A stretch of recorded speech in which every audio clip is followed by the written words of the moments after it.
Okay, first video. The best games are kind of bad. Judging by what I've seen on YouTube over the past year or so, is a pretty controversial opinion. That being, Tears of the Kingdom is a good video game.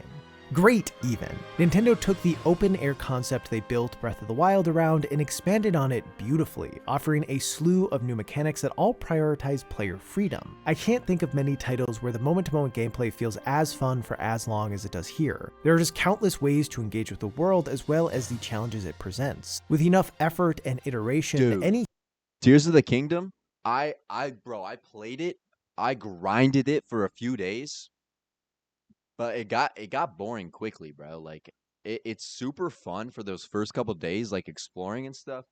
But once you get to a certain part of the game, it's low key like not really that good. I don't know if that's just like I got burnt out from it, but I know some other people had similar experiences where they just kind of like gave up after a couple weeks. But I don't know if that's what he's going to talk about. But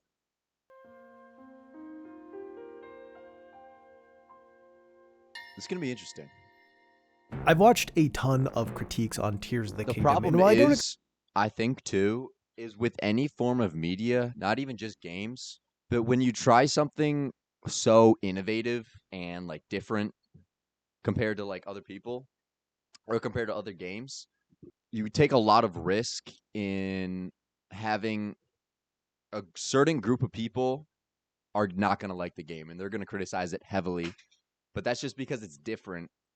So does that mean it's bad? I mean, it's really if you liked playing it, then I think it's a good game. I mean, I don't think I mean, you can't say it's a bad game if you played 100 hours of it and you liked it. So I mean, I'm guessing he's going to talk about the people that just didn't like that it was kind of a different game, but I don't know. There is an annoying amount of repeated content, the sky islands are too sparse, there aren't enough unique encounters throughout the world, especially in the depths, the dungeons lack gravitas. Yeah, low key, the depths kind of suck. Like, I remember when I was playing, and every time I would go in the depths, or you would have to for like a mission, like, bro, it's boring, bro. It's boring. I mean, just look, bro. Just look. Hey, look how barren it is, bro. It's just barren. Like, there's nothing that exciting there, and any content that's in there is just repeated content throughout the whole depths, pretty much. So it's like there's not really a lot of variation or anything like that, but and the reward for completing them is terrible as the companions' abilities are unreliable, and also having them out kind of tanks the frame rate. The major rewards in general are underwhelming as there aren't nearly enough things that feel unique. The stages cutscenes present the exact same information. I know I keep pausing, but I do also think that games should, from launch, be able to run good. I think it's total BS now that they launch a game that's not ready to be launched and it's laggy, and then they think they could fix it later. That's not how you launch a game. You got to launch it when it's ready, man. It's really, that especially, it was the most egregious with something like Jedi Survivor. When it released, bro, so many people had issues with launching it. It would crash. It was laggy. Not so much on PC, from what I understand, but it still definitely was a problem across all platforms. The first few times, when it becomes a solution to almost everything, the player no longer needs to really engage with what the game is putting out in front of them, and instead just has to execute a simple chain of commands. These are all things I feel about Tears of the Kingdom now, and honestly they were things I felt while playing, as I was having some of the most fun I've ever had with a game. It was a weird cognitive dissonance. I frequently found myself wishing it was better than it was and thinking about some of the ways it could have been, all while being regularly impressed by what it did have to offer. And this seems like a pretty common experience. Most praise of Tears of the Kingdom has always come with a caveat: an incredible game that annoyed me to no end, a disappointing masterpiece, a frustrating 10 out of 10. It's near impossible to talk about Tears of the Kingdom without talking about the ways in which it fell short. I think a large portion of its problems are a consequence of the thing that makes it so special: its immense scale. By scale, I don't just mean world size, even though that certainly is part of it, as Tears of the Kingdom more than doubles Breath of the Wild's total area. But I also mean scale in terms of abilities, activities, items, and the near countless ways all of these things can interact with each other. I think you will. There is just so much to all of it. The possibilities of just Ultra Hand and the Zonai parts feel endless, and it only bad. Things It's bad to do vibes. around every corner, certain activities had to be reused, given slight twists of course, but still always similar to whatever came before. It could be argued that it didn't have to be this way, and that they could have taken more time in order to have every encounter feel entirely unique, but to achieve the scale and density they were going for, that would have required far more development time, which I don't think anyone wanted, as it would have kept us in anticipation for longer, ballooned the budget even further, and probably inched Nintendo even closer to charging $100 for it instead of the already increased $70. Regardless, the promise of Tears of the Kingdom's design is that players will always have something to do on a moment-to-moment basis. However, this approach, while great for people who aren't focused on exploring everything but just want stuff to engage with regularly, can become wildly repetitive for those who want to see and do everything. But low-key, I don't know if this is a hot take. And while I do believe that Nintendo did not— I don't know if this is a hot take, but I'm fine with Nintendo charging $70 for Tears of the Kingdom. Mario Kart World for $80. You know, it's the I haven't played it, but I will say $70 for Tears of the Kingdom is a pretty fair price. You get a lot of content out of it. I will give them that. Ones with massive scales. Frankly, they exist within all of the most beloved open world titles out there. The Witcher 3, Red Dead Redemption 2, Elden Ring, Skyrim. All of them are considered to be some of the best games ever made, in large part due to their incredible Skyrim, worlds and the breadth of player options they offer. But like Tears of the Kingdom, their scales have a cost. Whether it be struggling to properly balance mid to late game encounters due to not being able to predict how powerful any given player character may be at any given point, or sacrificing player freedom in order to tell specific stories, or is that Elden Ring? Heavily on the minimap to make it. Hold on. Is this Elden Ring? Oh my god, I think it is. Being able to predict I need to get to this, bro. I need to beat player it. Character may be Oh at my any given god. point, or sacrificing player freedom in order to tell specific It's okay, stories, I'm on like the third or boss. relying too heavily on the minimap to make it possible for players to navigate the world without it, or being Skyrim. At a point, once a certain scale is reached, there are just too many factors to account for, and that will lead to concessions in one form or another. To be clear, a game just being massive in scale does not make it good. In fact, I think a pretty common problem with many modern AAA No Man's Sky titles is that they are too big. They tried to do too many things to create the ultimate forever experience in the hopes of having the same impact that any of the massive games I just mentioned did, both in terms of sales and influence, but they tend to end up being too derivative or too stretched thin to have that impact. They lack the twists and polish that the best ones have, making the downsides of scale all the more noticeable.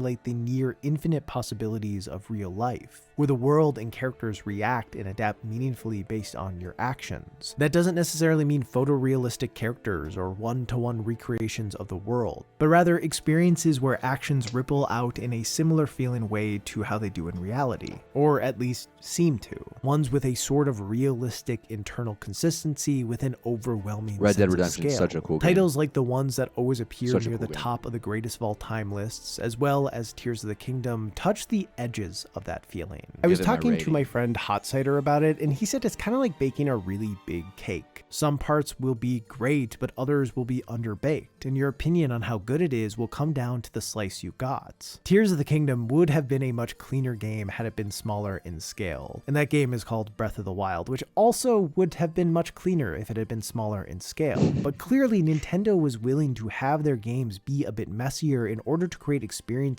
as open as these two. With titles like this, I find myself at a crossroads, because while there are undeniable issues with them, it is hard for me to care about them that much when the good stuff it does is just so special and frankly unprecedented. When the slice I got was delicious. It doesn't erase or excuse the bad parts, but it makes them feel kind of worth it. I'm happy to take the trade-off to get the best pieces of the game, and even more so, hope that the aspects introduced with it are refined and iterated upon to eventually create something even better. I know some people will respond to all this by just saying I should admit Tears of the Kingdom is mid, and that it's okay to like mid games. And I do agree with that second part. I had a lot of fun with Halo Infinite's single-player campaign, despite it not knowing what kind of game it wanted to be. I feel an emotional attachment to Donkey Kong 64, even though it probably doesn't Wow. deserve it. And I put more hours into Tony Hawk's Downhill Jam than any person has any business doing. The way I feel about Tears of the Kingdom, though, is nothing like the way I feel about these games. Because I think those three are mediocre titles with some upsides, where Tears of the Kingdom is a great one with some downsides. Maybe it's semantics, but I do think there's a difference. Regardless, as those downsides 100%. undeniably exist, I do often find myself wondering how For this game to exist, there's going to be flaws, and there's probably going to be a decent amount of them. But you just have to eat that. You just have to eat that because the rest, I mean, just looking at the rest of the game, it's so good. It's going to happen with it on that scale. It's just going to happen. I mean, there's almost no way to prevent it unless you spent years and years and years. But do that's you not how it properly works. judge it? How do you rate it? Like, review scores have always been a flawed practice. At best, they are a quick and imperfect way to give a general impression about a title, but games like Tears of the Kingdom make them feel almost useless, especially when you try to compare its score to other games. For instance, A Short Hike, which is pretty much Breath of the Wild if it had a smaller scale, is what I would consider a perfect game. Every mechanic and activity builds towards Maybe I a should play this singular game. goal, leading to an experience where there never That is looks a wasted little too moment. pixely Its for me. design is just so clean and too pairs pixely. wonderfully It's with hard the to look game's at. story and presentation. Even at my most nitpicky, I can't think of anything I there a wish way the to game had upscale done that, or- differently. A Short Hike is a quote-unquote perfect open-world game because it is too small not to be. So if I were to rate it, as it has no noticeable flaws and is a delight to play the entire time, it should be a 10 out of 10, right? It sounds right, at least. But then you have something like Tears of the Kingdom, which has You many can't compare noticeable 'em. flaws, but its scale and ambition blows A Short Hike out of the water. It has a much higher amount of interesting mechanics and moments, as you'd imagine it should, because Tears of the Kingdom had over 1,000 devs working on it, where A Short Hike largely had one. The things Tears of the Kingdom attempts and I will say, with like games and movies, especially with different genres, it's almost impossible to be able to rank them fairly. It's really hard, especially with like movies and stuff, to be able to rank them fairly. I would never try to do that, because I don't think it's fair to do that.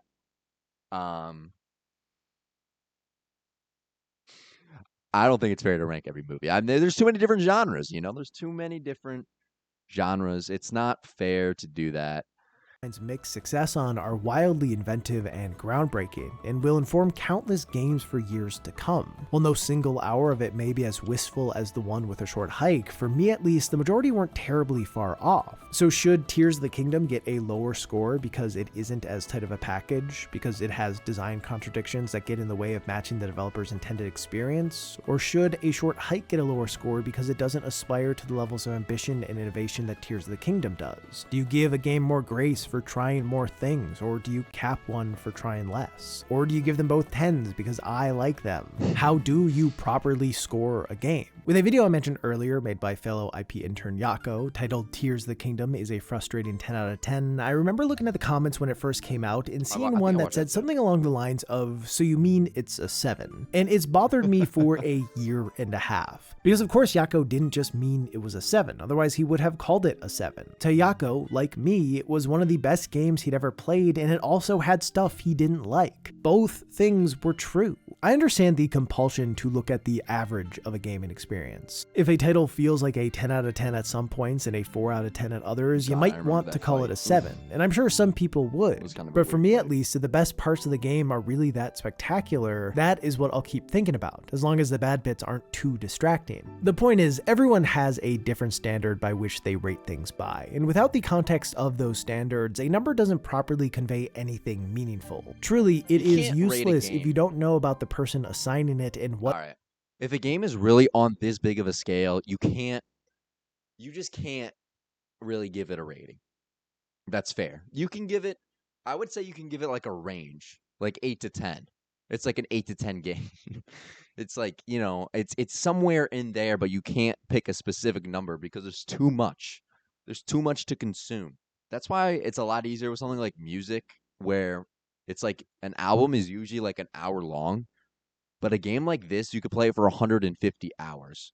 There's almost no other media that you could play for that long, and especially rating it or ranking it, It's very difficult to do. There's no real what way went to do into it their well, I rating. feel like. This is why I find Metacritic scores, both critic reviews and user reviews, to be wildly unhelpful. You get out of context aggregates of out of context review numbers, and while I do enjoy seeing developers celebrate when their work gets high marks, it doesn't really tell an accurate story of how a game is being received. A platform that I think does a much better job, although it is still flawed and purely based on user reviews, is Backlogged. It's pretty much letterboxed for games, allowing folks to track and review whatever they're playing. When you go to a game, it does still spit out an out-of-context aggregate score, but alongside that, it shows a chart of score distributions. And I think this information is super valuable when it comes to understanding a title. For example, Bayonetta is rated at about a 4 out of 5, at least as of recording this. And when you look at the scores, the most common by far is a 4, which checks out. That is what you'd kind of expect from a 4 out of 5 game. If you look at Rain World, on the other hand, it also has around a 4 out of 5. But the most common score by a good margin is a 5. It's just that far more people also rated it way lower. What this tells me is that Bayonetta is all around a solid game that most people would at the very least enjoy, but Rain World is a game that for some people will become one of their favorites ever made. It's just that for some others, it will be an immensely frustrating and annoying experience. While most beloved titles aren't quite as polarizing as Rain World, I do think many that become people's absolute favorites are ones that are very particular in who they are designed to appeal to. They are specific and unafraid to make choices that won't be for everyone. This is how Demon's Souls led to a modern dynasty. There certainly were plenty of players who despised the opaqueness and difficulty, but for those it clicked for, it felt revolutionary. Dark Souls is the perfect example of what I'm talking about, dude. For some people, it's one of the greatest games. For other people, they hate it, dude. It's just what's going to happen when you're trying to make a really good game. These kinds of ultra-specific games that may not have widespread appeal, but do have the potential for dedicated... I will say, though, there's one game that I think almost everybody universally loves. Garfield Kart. Appeal are kind of what the indie scene is based around. Even though there is no single philosophy behind developing indie games, many seem to be created with the intent of making something that has been overlooked by the mainstream scene. Games whose potential profits wouldn't be able to support a massive team of developers can certainly still support a small team. And as game development has a lower barrier to entry than ever before, there are more games than ever before, and many of them appeal to very specific tastes. I think this is one of the reasons more and more players are feeling disconnected from AAA games. It's at a point where the budgets and more consequently the earnings demands from publishers and investors practically require every big game to be a hit. And this has led to many titles trying to appeal to the most amount of players possible, often making them too general and risk averse to feel truly special. Now, as I've already What was that game? Often making them dude. This game looks just bad. I don't know what game this is, and I feel like this could be a really good game. It looks just like Walmart Breath of the Wild to me. I don't know.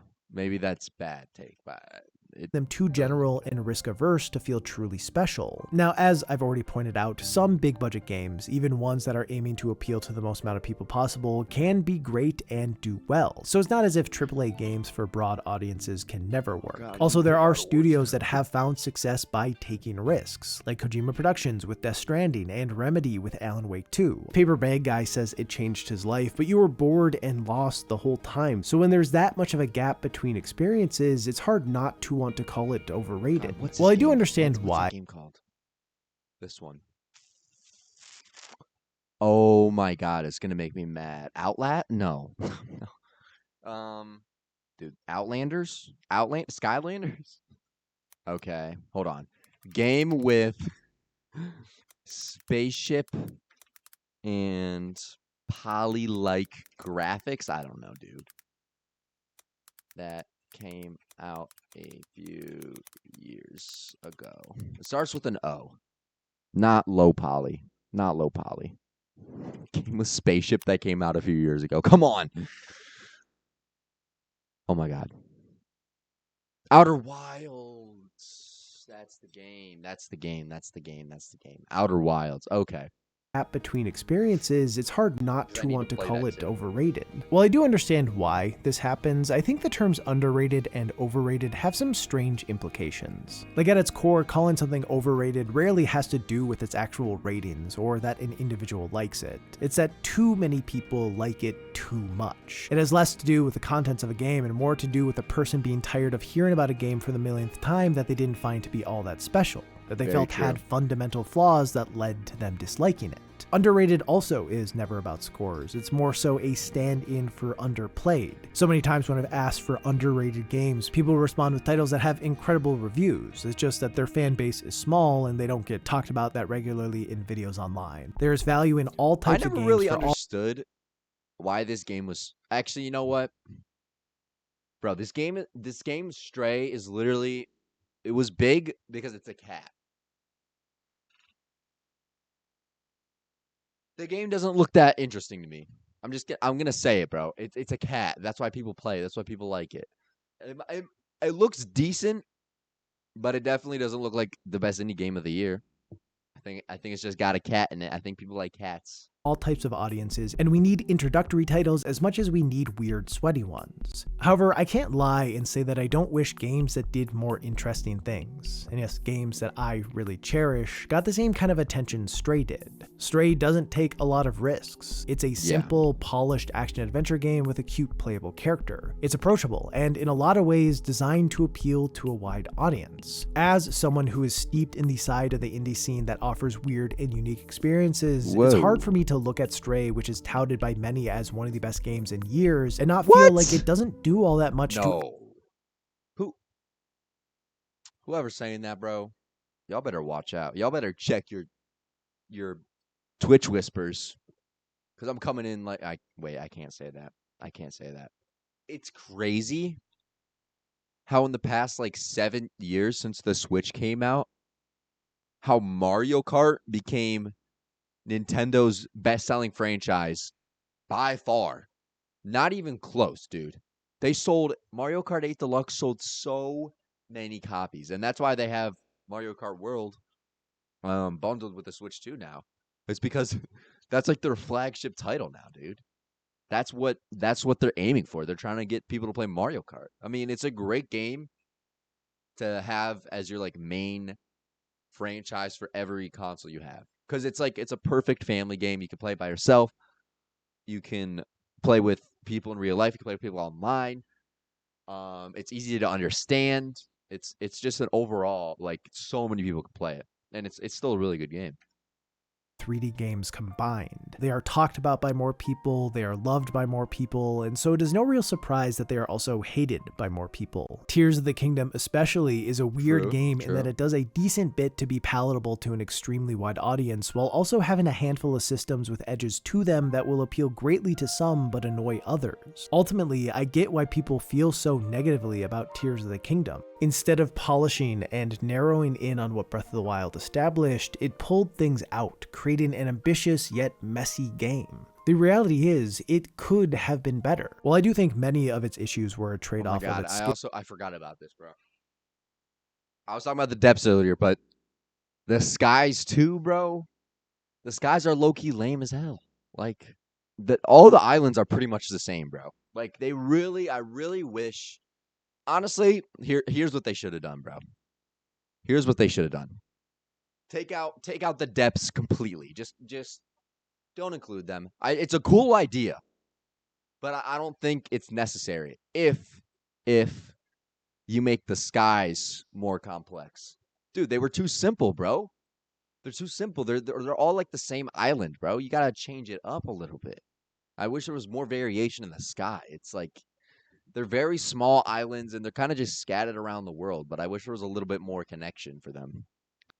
Even though it is easier than ever to find things that appeal to our unique tastes, whether it be games, films, or online videos, it still is pretty common for creatives to stick with safe ideas. These can still feel personalized to your interests and be great, but creatives are often limited by the platform their work is consumed on. This is something I see all the time with videos and personally experience. It is hard to justify making things that are weird or experimental or different from what any specific creator views as was safe for their channel. But like, what if you want to see Jacob Geller make a lasagna recipe from Wanted Dead with his fiance? Or watch me take a script I wrote 12 years ago, turn it into an actual video, and then provide commentary throughout it? These sorts of things are fun to make and watch, but normally... Yes, bro.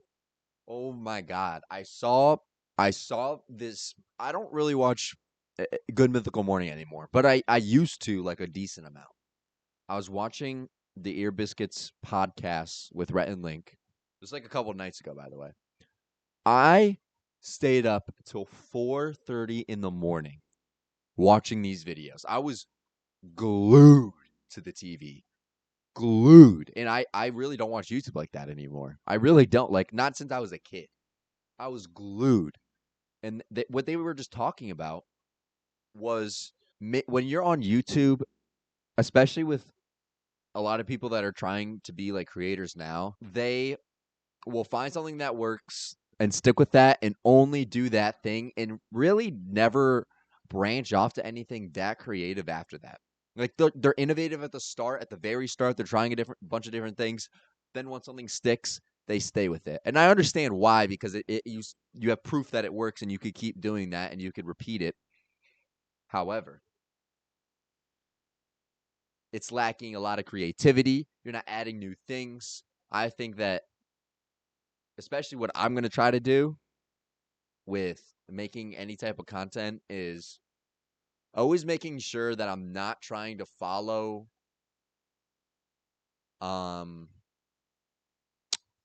what I think is going to do best necessarily. I want to be like creative. Like, I actually want to do new things, and I don't want to be like doing the same thing. I don't want every video to feel the same. I will have like series and stuff. I'm not saying that. And I'll definitely have lazier uploads than others or whatever. I'm just saying I don't want to be in that trap where I'm doing the same thing over and over and over again, because that's not what I want to do any of this for. But don't get made because it's a bit too different. However, these two videos do exist, along with many others, because of Nebula. Nebula is a streaming service that and I've I'm been a part reacting of because for it's what I want to now. do. What drew me into it in the before we're off this topic, I'm going to reveal my score for Tears of the Kingdom.